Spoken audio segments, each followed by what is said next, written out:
Curator, author of Primates from an Archipelago, and co-founder of the creative lab, Kitakits LA.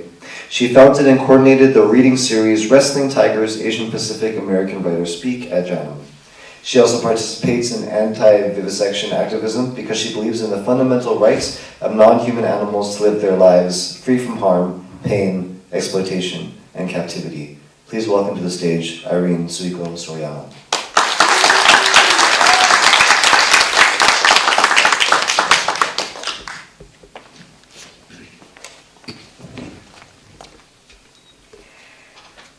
Variations of Living.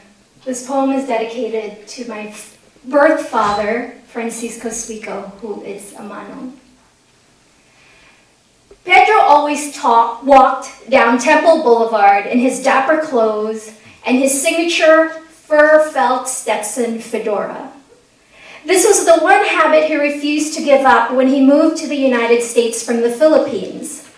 His younger compadres ribbed him about being so old-fashioned, dated, and behind the times.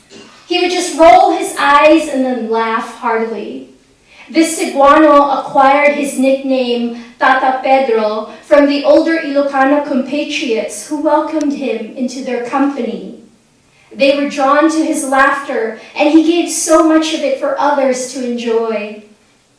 With a limited amount of monthly SSI checks and monies accumulated from part-time jobs he would get, Pedro would indulge his minor pleasure once a year and on that trusted RTD Wilshire line from his Alvarado apartment, do the rare trek to his favorite haberdashery on Broadway between 6th and 7th Street.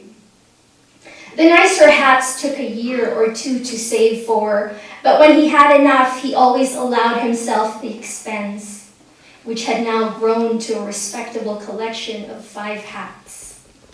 At the store, he knew to run his fingers across the soft brim, the wool felt, and make sure it included a shiny and unique silver Stetson pin. He warned others at the community hall they would congregate in. You were sold an unacceptable copy if it doesn't have that Stetson pin. There was a current fad that the other men got into. It was hand-woven straw hats with a pinched front. He avoided it because it reminded him too much of home. Sundays at the beach, the smell of humba and the sikwate that accompanied the puto his wife made fresh for their weekend trips. He missed those feelings, calm, contentment. Tata Pedro laughed at the limitations of these old men, fading memories, forgetting how they probably wore these styles a good 25 years ago. He enjoyed hearing them squawk about how the ladies who came to the hall preferred men who knew the latest fashions, and how the prettier ones would not hesitate to accept an invitation to dance, and perhaps even more. Putting on a hat was the first business of the day for Tata Pedro, and it never failed to remind him that the only time in his life he did not wear one was the day he buried his only son that died of consumption the eve of his 5th birthday. His wife died soon after, for there was no comfort even in your presence, she wrote on the back of their son's death certificate before she walked into the sea to find him. But that was over 15 years ago in a town called Mandaue, now a far memory. His now was Los Angeles, sharing a single apartment with Francisco, a compadre from Zamboanga del Sur he had met through his barber. They both agreed how quiet and lonely evenings could be in this what would always be a new country. Pedro was hired part-time when the county museum opened its newest building. There were throngs of people, and he would always look through the crowd searching for faces of Filipinos that looked like they might be visiting from the Philippines. It was a glorious year. He had a small '84 Olympics poster he hung on the wall beside his transistor radio. The week the Mexican workers finished putting up the paintings that had been shipped all the way from France, Pedro came to work earlier than usual so he could walk through the empty exhibition halls and look at these works of art. He liked the vibrant colors, for they reminded him of the field and canyons he remembers growing up in the southwest portion of Cebu. He stood there and stared, self-soothed every time pangs of regret from his youth would take over.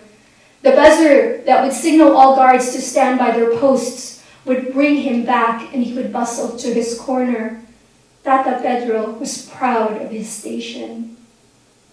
Month after month of looking and more looking, he noticed how the Filipino faces he searched out and would occasionally find never bothered to acknowledge him. He would look them in the eye and smile to initiate perhaps a greeting, but they would then take one look at him and would at once turn the other way or hurry through his section. He never quite understood why. One evening, jumping out from the black and white crackle of his little television screen was a figure of a man, brown like him, his same age, disconsolate, disclosing painful memories. I drowned my sorrows in alcohol, but my sorrows learned how to swim. A truth presented so simply, Pedro wept for hours until he fell asleep.